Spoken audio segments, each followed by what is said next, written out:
Coming up on Global Business, diplomatic outreach. Leaders from several countries arrive in Beijing to meet with Chinese leaders and officials. Insightful exchanges. Global business leaders discuss China's economic development at the China Development Forum in Beijing. Milestone celebration. We take a closer look at the 8 years of green growth and eco-driven development along the Yangtze River Economic Belt. From CGTN headquarters here in Beijing, this is Global Business. I'm Xia Vandenberg.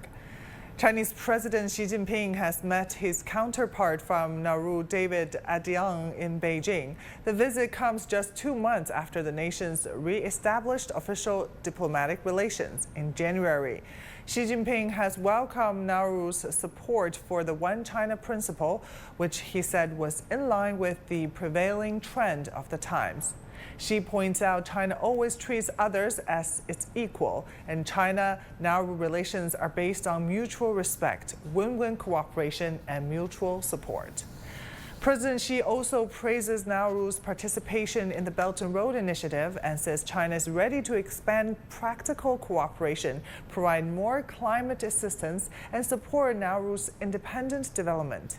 He also says China will advance its coordination with Nauru via the UN and Pacific Island Forum to promote multilateralism and safeguard the interests of developing nations. Nauru's President David Adiang praises China's equitable treatment for all countries and reaffirms the nation's commitment to the One China principle. He also says Nauru is ready to put into practice China's global development, global security, and global civilization initiatives and strengthen climate cooperation. The two leaders witnessed the signing of multiple bilateral cooperation agreements ahead of the publication of a joint declaration.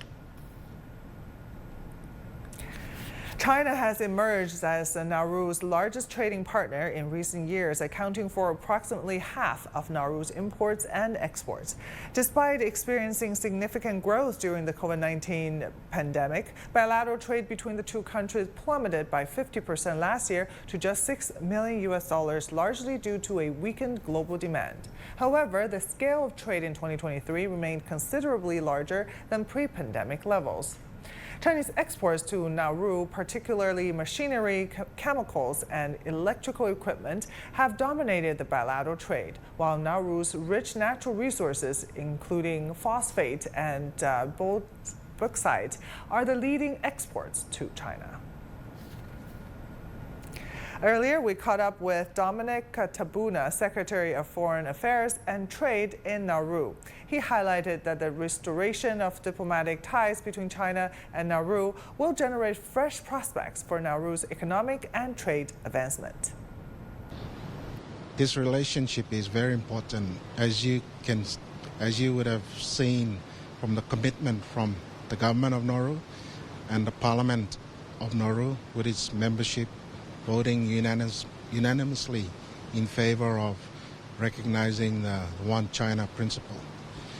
We understand it is an undertaking that we feel that is for us in our development, in our relations with China on the bilateral front and on the multilateral front. Important to have a strong partner like China, and it's important to maintain and develop that from this new chapter. We look at our relationship with any partner as an important development partnership to have for developing the country, which in effect should benefit the people. At this point, we are looking at numerous areas, and we respect and look forward to working with the PRC on the initiatives that President Xi Jinping have already expressed. I believe some of them, with the Belt and Road Initiative, Global Development Initiative, global security initiative. Those are areas that has elements that we see that will benefit people of Nauru.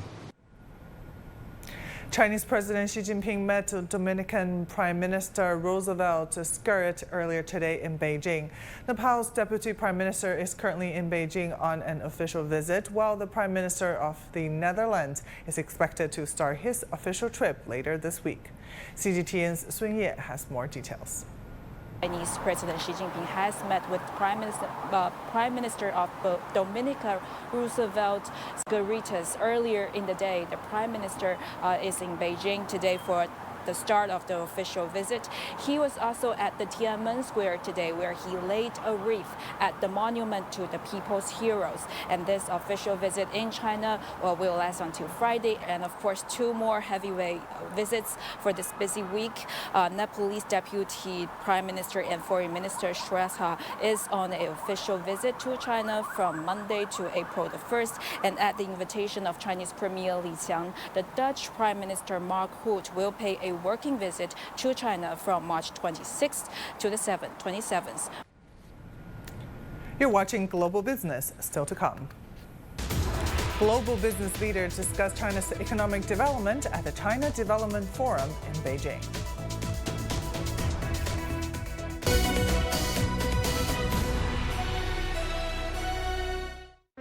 Every March, Beijing is the heart of a premier global business event, the China Development Forum. Here, the titans of global business and the architects of China's policy landscape meet.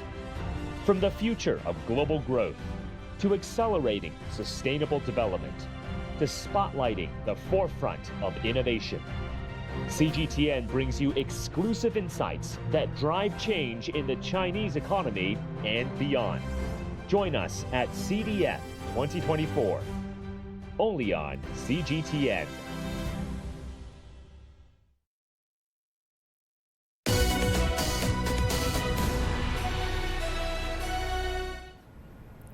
The China Development Forum concluded earlier today. More than 100 foreign guests from international organizations and Fortune Global 500 companies engaged in discussions on vital economic and technological issues over the past 2 days at the meetings in Beijing.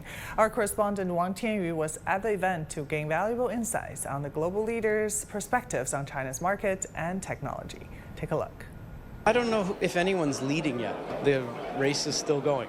It is the time for the annually held China Development Forum, where global business circles gather to discuss China and the world's development. Are you looking forward to talk with Tim Cook? Yes. The 2-day event has gathered over 110 renowned guests from international organizations and Fortune Global 500 companies. And compared with the past several years, I noticed there has been an increase in the number of global CEOs attending. So what has made them come all the way to Beijing, even with their busy schedules? Obviously, the leadership in China is making very clear that China is open for business. China is at the cutting edge of so many of the key technologies of the next 20 years. Speaking of the key technologies, artificial intelligence or AI is a key point of discussion. In a panel of the forum, business leaders called for more joint efforts in AI development. It'd be much better if there's a discussion going on right now about setting those AI standards. And I hope that we do it either through a body like the United Nations or the WTO, something that already exists. I don't think it'd be good if we start from scratch. I also mentioned that I want to avoid fragmentation. Where there's cooperation, there's competition. Given that many well-known AI companies and products are pretty much from the US, can China's AI development compare with or catch up to the United States? I don't know if anyone's leading yet. I think everyone's moving quickly and the race is still going. U.S. is very strong, but China is also strong. I mean, the group in Shenzhen, for example, you know, China's Silicon Valley, you have some very excellent entrepreneurs and more than that, computer scientists. So I think China has a lot of future in that. I think the U.S. is still ahead. But many of the engineers trained in China now are in China were trained in the U.S. and they have close links to what's going on in the U.S. So I don't think they're completely independent, these two development streams. Well, no one is independent. And that perfectly answers why all those leaders coming together to talk about the world's future, with China and now without. Wang Tianyu, CGTN, Beijing. Earlier, my colleague Zheng Junfeng spoke to Toshinobu Uematsu, the president and CEO of Shiseido China, to get more insights on the Japanese multinational's growth strategies in the Chinese consumer market. First, please tell us how many years has your company Shiseido been doing business in China? We are first international beauty company to enter into this market for more than 40 years. Are you still optimistic about the Chinese market? I want to talk about current economic growth target of 2024 at around 5%. As set by Chinese government, fully reflect the strength of the Chinese economy as well as the government confidence through this setting the targets. So from my view, my observation, based on the beauty industry, which is belong to the consumer industry, so I have recognized the three strengths of the China economy. So first is market scale. Okay, so this size of the scale is rare resources and very attractive for the enterprise companies such as the Shiseido or other companies. And then, so there are the large economy and high consumer has a high potential consumer market and also faster growth rate. That is very attractive for our consumer industries. Second is consumers. And consumer has high demand for the innovations and then proactively try out the new products, new brand, and new services. And then third is it's encouraging the whole innovations and supports by government. Investors and representatives from around the world reiterated their confidence in China's potential and its contribution to global economic growth. I think that China has a very natural economic strength, a very natural manufacturing strength. It can pivot and turn as a very large manufacturing base very quickly. So I personally think that China will continue to do very well. From an iron ore perspective or a critical minerals perspective, for our products, we're seeing no change in the mega trends from China. There's bumps in the road, but there's always bumps in the road. My view is very simple, that the Chinese economy is far away from being peaked. Okay, in fact, the Chinese economy is only having about 25 to 30% of the per capita income of the US. It's barely at the middle of the world's per capita income worldwide. And this economy has a huge amount of savings, 45% of savings, which can be utilized to make investment. And investment still is a big source of economic growth. And this economy is also having the world's largest team of doing R&D. We're talking about 4.4 million engineer graduates each year from within the colleges, okay? And this economy also is having the largest market of the world, 11 times population of Japan. So all things combined, the Chinese economy's potential GDP growth, by my calculation, also a survey of my colleagues' calculation, should be at the range of high fives, 5.7, 5.8. So it will continue to grow for at least 2 decades to go. The Boao Forum for Asia's annual gathering is set to begin on Tuesday with an expected 5,000 participants attending the 4-day event. Our Chen Tong gives us a preview of the conference. Palm trees, coconuts, and the ocean. Global insights are once again on the agenda in China's southern coastal town of Boao. It has been more than 20 years since the first gathering of the Boao Forum for Asia. And this year, 5,000 people are expected to attend, and 1,200 of them are journalists. There are 4 focal points at this year's gathering: the world economy, technological innovation, social development, and international cooperation. Political leaders, entrepreneurs, and think tanks will be sharing their ideas on global relevance right here at the permanent venue of the Boao Forum for Asia. But it's not only about sharing ideas. During the 4-day event, the coastal town of Boao will distribute coupons worth 2 million yuan or over $270,000 for attendees and other visitors to spend on duty-free shopping. 1.5 million yuan or over $200,000 in coupons will be provided for tourism spending and dining. This year's gathering is also going green. All the electricity supplied at the event will be from renewable sources. The idea of building Hainan into a free trade port was first brought up here in Boao in 2018. And in 2023, foreign trade in the island province hit a record high, ranking the 5th nationwide. How will Hainan further develop its economy? And what role China will play in the world going forward? What are the challenges? This week, we'll seek the answers in Boao. Chen Tong, CGTN Boao, Hainan Province.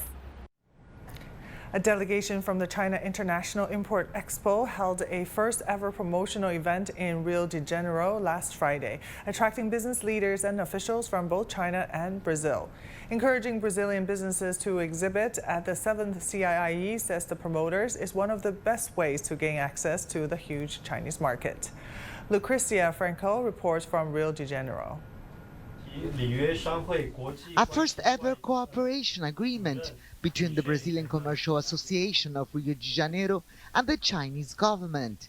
It was a culmination of a meeting Friday between Rio de Janeiro business leaders and a Chinese delegation promoting the 7th annual Chinese International Import Exposition, CIIE, which will take place in November this year. Our institution has a history of over 200 years. We are involved in sectors ranging from innovation to foreign trade. So it is a great honor for us to sign this agreement, which will facilitate the participation of Brazilian companies in the fair. Brazil has participated in all 6 previous editions of the CIIE since its inception in 2018. Last year's event generated $271 million in business for Brazil. Friday's meeting was cordial, with business cards being exchanged and speeches interspersed with moments of levity. Chu Ying, the director of CII's Division of Exhibitors, said she expected this year's fair will bring even more Brazilian businesses to China. A lot of Chinese people like higher quality products from the Brazilian market, such as coffee, such as meat, fruits, something, so on. And I hope through the CIIE, more and more Brazilian companies, especially for the small and medium-sized companies, to explore the Chinese market. Brazil business leaders seem keenly interested in this year's CIIE. Last year, Brazilian exports to China exceeded $100 billion, the highest amount ever from Brazil to one single country. According to organizers, around 300 Brazilian companies have already signed up for the expo, with many more expected by November. China's Commercial Council in Rio de Janeiro said that while Brazil ranks as a leading exporter of commodities to China, there are plenty of opportunities to diversify its trade. China has been purchasing a substantial quantity of raw materials, including oil and soy, from Brazil, but there is still much room left for many more of the country's unique manufactured products. Meeting participants agree that both spirits and expectations are high for continued growth in trade and ties between China and Brazil, with little doubt left as to where these business leaders will be in November. Wish you well and all the best for you and for your family, and see you in Shanghai in November. Lucrecia Franco, CGTN, Rio de Janeiro. You're watching Global Business, still to come.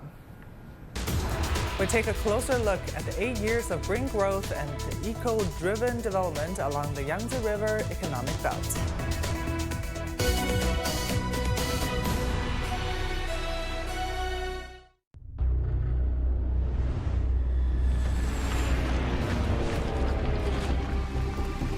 response to global challenges.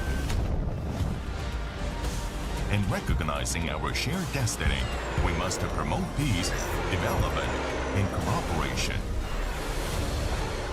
Addressing common challenges and fulfilling our shared responsibilities. Join us at the Boao Forum for Asia Annual Conference 2024.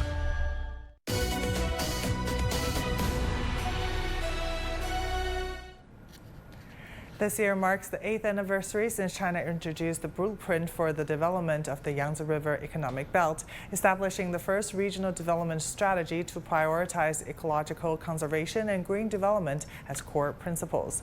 Over the years, the Yangtze River Economic Belt has made remarkable strides in emerging sectors such as electric vehicles and the biomedicine industry.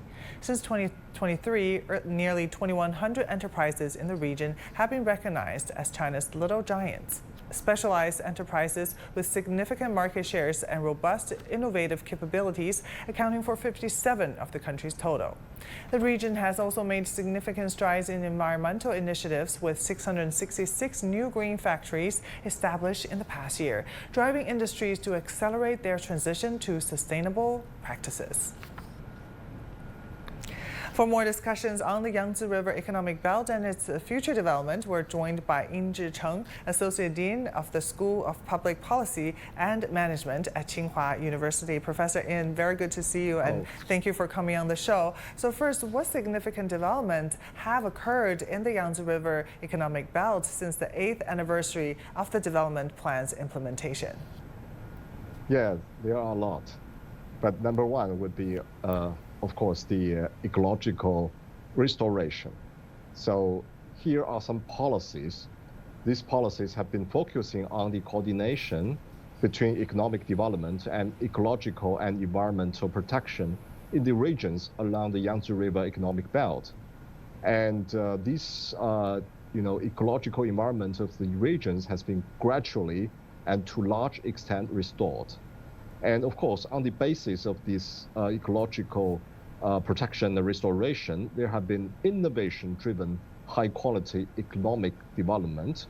And besides, there have been also the regional and interregional transportation system development in a very rapid speed, with a transportation corridor from Chengdu to Shanghai.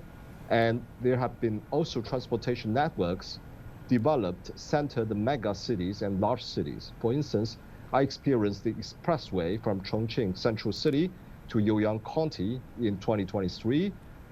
It was really convenient and fast. Now, what factors have contributed to the remarkable success and transformation of the Yangtze River Economic Belt? First of all, of course, it's leadership of the central government of China with a clear development strategy and comprehensive development plans. So it has been a plan-oriented development. And secondly, it would be the concept of the green development. It is gradually popular in Chinese society. The relevant provinces, prefectures, and municipalities are paying more attention to the ecological restoration, facilitating the coordination between economic and social development and the ecological restoration. And also, there have been a closer partnership in regional cooperation or collaborative development. They work together in regional and interregional transportation development, industrial transformation, and innovation. It created a joint force for regional development. Now, looking forward, how can the Yangtze River Economic Belt achieve higher quality development, and what new initiatives are anticipated here? Here, I'd like to address three new. The number one would be the new ecological protection and restoration projects. More and more protection and restoration projects in ecological sector are expected to further improve the environment and ecological quality of the Yangtze River related regions. The second new would be the new green technology innovation. It is expected that there would be more research and application of green technologies, such as clean energy, energy conservation, and ecological restoration. And finally, it would be the new spatial order. that's my major, spatial order of industrial sector with the development of emerging industries such as the new energy vehicles and, as you mentioned, the biopharmaceuticals and high-end equipment manufacturing. It is expected that there will be more globally competitive industrial clusters formed in the regions and municipalities along the Yangtze River economic belt. All right, thank you so much for your insights. Really appreciate your time. Yin Zhicheng, Associate Dean of the School of Public Policy and Management at Tsinghua University. Thank you. Now moving on to some other business headlines we're tracking at this hour. Japan's Vice Finance Minister for International Affairs, Masato Kanda, has cautioned that the recent depreciation of the yen against the dollar is speculative, emphasizing that it does not align with the currency's fundamental value. Kanda indicated the government's intention to take responsive actions. Meanwhile, Australia has committed to boosting minimum wages in line with inflation this year to help low-income families cope with living costs, although the increase will be smaller due to a decrease in inflation.